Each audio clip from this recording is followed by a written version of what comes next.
ton of the internet went out yesterday. Apple's lawsuit against a YouTuber is moving forward, and this is what Nvidia could have given to us, but chose not to. Let's get into the hot news, everybody. I'm your Brett host. We're going to be going over the hottest tech news I can find on the internet while you enjoy your breakfast this Tuesday, October 21st, 2025. And we're going to start off today discussing the big AWS outage that happened yesterday that plagued roughly half of the internet because Amazon Web Services is a critical infrastructure that a ton of websites rely on. And in case you were trying to use the internet very early in the United States yesterday or in the middle of your workday here in South Africa, you likely noticed that certain websites were just not functioning properly. So things like Canva, Snapchat, Venmo, Fortnite, Roblox, Chime, Reddit, Ring, Starbucks, FanDuel, all of that just not quite working up to snuff based on an issue with their US East 1 regions. Apparently DNS was the problem, according to what I read from Amazon's own report. We were personally affected by it here. We use a service called Monday.com to kind of keep track of everything that we are working on at a given time, and they use AWS, so we were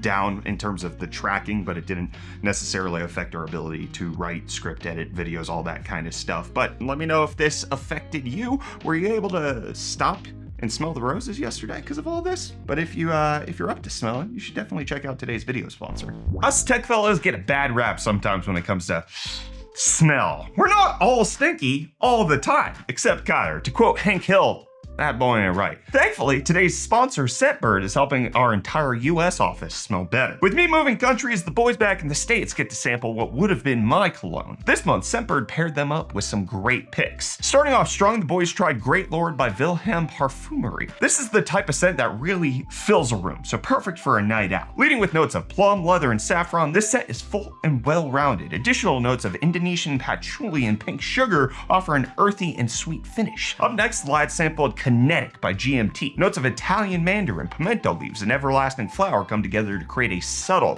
fruity and flowery scent, finished with notes of sandalwood and smoky vanilla to add some warmth to this more laid-back fragrance. This would be a great everyday carry type of scent to freshen up when you're on the go. For lucky number 3, we have Nihilo by Blue Talisman Extrait. This pear and bergamot lead scent ended up being Michael's favorite. Notes of jasmine and vanilla add a warm and sweet middle to this scent, finishing off with a musky note of ambrofix. This is the type of scent that has enough presence to get noticed, but subtle enough to be an everyday wear. I wouldn't be surprised if I smelled this one next time I see Michael. Hopefully that'll be soon. And finishing off, the old US chaps tried Acqua di Parma by Fico di Amalfi. Apologies to Fico for my pronunciation in advance. If you like citrus scents, then this is the one for you. Being led with Italian blood orange and fig pulp accord, this is a fresh and clean scent, followed up with grapefruit essence and Orris Concenter for even more citrus. Tonka Bean Absolute rounds out this fragrance with a touch of sweet warmth. I've been told by Michael that this cologne feels like it should be worn on the coast, so perfect for my next trip to Cape Town. Aside from providing great smells, Scentbird makes sampling new scents easy. The packaging is convenient and portable. Michael here, our resident tote bag user, carries a Scentbird fragrance literally everywhere he goes. All the boys can also take Scentbird's quiz to pair them up with their ideal fragrance, so all 3 of them can be fresh for both work and their evenings after. If you're interested in trying Scentbird, scan the QR code or use the link below. And with my coupon code UFD55, you'll get 55% off at Scentbird. Plus, you'll get free delivery to your door and a free case. You get the product for half of the price. That's just $9. It's a steal. Big thanks to Scentbird for sponsoring today's video. Well, if you think Xbox prices stink, get it? Scentbird stink? It's not their fault, okay? Microsoft coming out and discussing all of the rumors that have been surrounding them and their next generation consoles, and they addressed the pricing of the Xbox ROG Ally X coming in at a whopping $1,000, with Xbox's president saying, we looked at how do we create multiple options for people, and it really was ASUS, because this is their hardware. That is all of their insight into the market, into the feature set, into what people want, to determine the ultimate prices of the devices. So allegedly, Xbox not having a hand in charging the $1,000 for a device that used to cost a little less. The Ally X was indeed roughly $800 when it launched, but ASUS really had a problem because their non-X version was running the Extreme chip, but with less RAM and a smaller battery. So they decided to keep that same escalated platform and raise the price $200, but then not give people the Extreme chip at the $600 mark, which is kind of the big problem in terms of the pricing of the Ally by X. At least with this generation, it's not going to be quite as egregious as Lenovo's price hike, but it still wasn't sitting right with customers. But Xbox's president does want to address all of the rumors circulating about the next-gen console, with her saying, "We have our next-gen hardware in development. We've been looking at prototyping, designing. We have a partnership we've announced with AMD around it, so that is coming. What we saw here was an opportunity to innovate in a new way and to bring gamers another choice in addition to our next-gen hardware. We're always listening to what players and creators want. When there's demand for innovation, we're going to build it." Okay, all right. You know, I guess you can say whatever you want. Absolutely, you definitely listen to the consumers. That's why you're charging $30-odd for Game Pass. That's what everybody wants. This is definitely driven by the consumers and the creators. You're right, Xbox. You're good for you. But while Microsoft's telling half-truths in the media, turns out that the media is not speaking any truth when it comes to the Apple lawsuit that's happening. You might remember that John Prosser of Front Page Tech was sued by Apple with regards to leaks that happened, not necessarily because the leaks was the lawsuit taking place, but rather the manner in which they were acquired. Allegedly, it's because somebody went into a dev phone that was owned by a friend who happened to work at Apple that wasn't properly secure, and it was a whole scheme, at least according to Apple's lawsuit. But the big problem was that John Prosser had until Friday to respond to the lawsuit in the court of law, but he never filed a response. So Apple is allowed to move forward in this lawsuit without his input because he did not file that response. Reportedly, he could still join back into the lawsuit, but he would have to explain why he missed the deadline, and it could, as long as it's excusable neglect or justified cause, he likely could potentially get back into this lawsuit, but it looks like Apple's going to be able to bring this against him, and he will not have a defense for himself while that's all happening. But to switch gears completely, it's Reese's birthday. The Deal Master is about to deal you up some deals, and he turned another year older today, so wish him a happy birthday.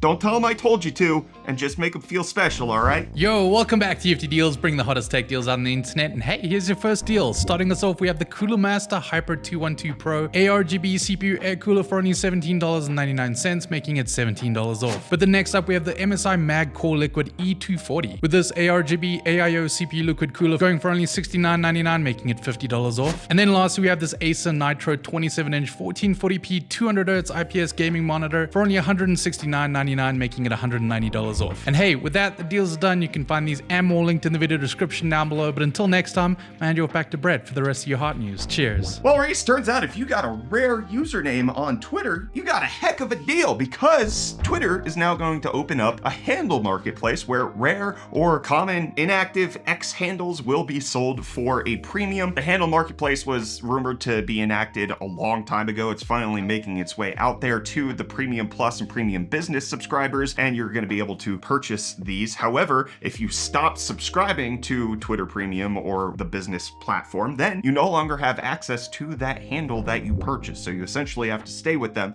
for the foreseeable amount of time that you want to have your special little name on the social media platform. And they said that rare handles may be priced anywhere from $2,500 to over 7 figures depending on demand or uniqueness. So I don't want this. I'm not going to use it. Let me know if you are. Do you have a handle that you've been itching to grab? Let me know down below in the comments. While some people might be itching to grab an APU on the desktop, AMD got new reports coming out about their Ryzen 9000 APUs that are supposed to be hitting the market sometime soon. Kraken APUs are popping up in the AGESA BIOS updates so that we can see that they are likely going to be on the market. That is about as far as this rumor goes. We don't know a whole ton of detail. It's likely not going to be much better than the Ryzen 8000 APUs that were out there. Maybe a scooch because they're going to be based on RDNA 3.5, but they're not going to be quite competing with Strix Halo because they're going to have 8 compute units instead of the 40, and so it's going to be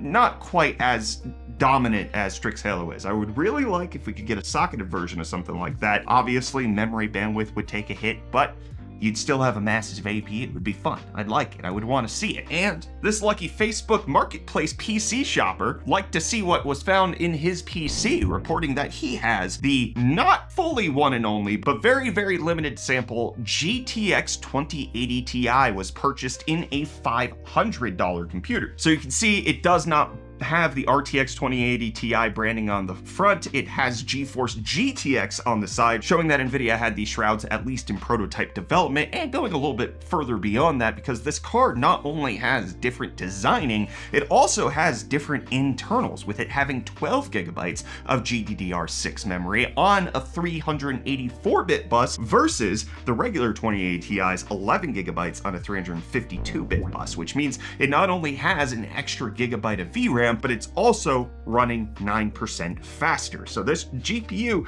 should, as long as driver and all of that support is there, be a little bit quicker than the regular 2080 Ti. The Reddit poster who talks about this is likely looking to flip it, saying that the 200 created limited edition Cyberpunk cards went for around 5.7 thousand on eBay. How much could they get for this GTX 2080 Ti? That's the question that they're trying to answer, but it does show that Nvidia does prototype things that may be a little bit better than what hits the market. We saw things like with the RTX 3080 Ti. It launched with 12 gigs. They eventually cut it down to 10 gigs, but there were prototypes of 20 gigabyte versions out there that Nvidia inevitably never ended up selling. So if you have issues with how Nvidia is doing things, they have the ability to give us more. They are just choosing not to for likely profitable motives. That, you know, that's their bag. Let's see what your bag was in the comments of yesterday's episode of Hot News. We got Sizen saying, "Can you not be in UFD Deals, Brett? You're ruining the best part of the video. Every time I see UFD Deals dude, he always puts a smile on my face." I sit behind him now, so I'm just gonna be in it. Listen, sorry. I'm just gonna ruin your favorite segment. That's just how it's gonna be. I'm probably gonna be extra annoying for Reese's birthday today, so if you don't like it, I apologize in advance, but I'm also not gonna change it. And then we got somebody asking for how long are you still posting? I thought you said you officially stopped when you would be moving. If you go back and watch the long form announcement video, I specifically say very quickly that nothing's changing in terms of content production, except for the fact that we're gonna have content production on 2 different continents. So I'm posting because this is my job, and my job didn't change just because I moved, so continuously it's gonna happen. And then a ton of people giving me their feedback on their assistants that are on their phone. A lot of people saying that they uninstall that stuff. You got people like Username saying if I could remove Gemini completely, I would. At least my Samsung, at least for the most part, lets me make it nearly impossible to accidentally summon Bixby. Gemini pops up whenever it feels like it. I cannot wait for the AI bubble to pop. Additionally, a lot of people indicating that they use these new AI assistants for the same things that they were using the previous assistants for, such as, "Hey Google, set an alarm for 3 a.m. Stuff like that. Things that AI actually was worse at when they rolled it out, and allegedly has gotten slightly better since then, but still a little bit of a frustration for the people using it. And then we got Daniel asking, "I've been curious about living in another country for some time. What part would you say is the hardest part of living abroad?" Thinking about it, if I had to guess, it would be the actual house search, but that's just in my mind. House search wasn't too bad. There's websites here that you just property24 privateproperty.co.za. There's rental websites in South Africa. It was very simple for me to be able to find a place. We're here in March, and that's when I got the house that we're staying in now. I at least signed the lease, and then we were able to start the lease several months after that, so I wasn't paying for it for 6 months going unused. The hardest part about living in another country, because like the house search we had done before we moved, there's a lot of stuff, especially with my son's medical condition, that we couldn't leave up to figuring out once we got here. It all had to be pre-planned. We had to have all of our ducks in a row. We had a car here, we had a house here, we had an office here, we had medical supplies here. Like, we had everything already kind of done in pre-planned trips ahead of time. Also, I had Reece and Catlin here helping me with anything like that. They got our beds delivered to my house and like got those set up for us. So we had friends here, right, that helped us move. So like the hardest part about living here, I don't know, it's really tricky because like, I don't know, it feels like home. You know, we lived here for a long time. Initially, I think it was maybe just feeling uncertain about how to interact with all of the variety of cultures that exist in South Africa. And it's called the Rainbow Nation for a reason. There are just so many different types of cultures represented in any given scenario. And so, you know, just trying to be respectful and engage in a way that like showed that I cared about people. You know, that was unnerving at first, but you know, we had the intention there, so like it just, that became with comfortability over time. You got me thinking on this one. This one's tricky. I'm trying to think of like, what are my stressors of living here? Actually, you know what? It's I don't get tax breaks in the United States anymore. I don't get the child tax credit no more. I don't get the earned income credit no more because I don't physically live there. I can't qualify for any of that, so I have to pay more in taxes. That would be like that's a big deal. You know, I have 4 kids, that's a lot of money. I have to additionally pay in taxes for choosing to live abroad, which, you know, I knew about that ahead of time. Other than that, you know, maybe initially getting a bank account set up was a little tricky as well, but since this is our second go around, I knew exactly what to do, what account to get, who to go with. Yeah, but local bank account was a little tricky. Transferring the money, at least when I first moved here in 2015, currency conversion services were not very common. I think PayPal had one, but it was really bad and it didn't like work with the banks that I needed it to work with. So local bank account, engaging in the culture properly, losing benefits in the United States. Other than that, I love it here. I love it here. I love the people. I love being here. I love the team here. I love the team in America as well. You know, I feel very fortunate that I kind of have multiple places that I like feel at home. So hopefully that answered part of your question, or maybe it didn't at all. Feel free to ask a follow-up in case you're curious, and I'll see you back here for more of the hottest tech news later.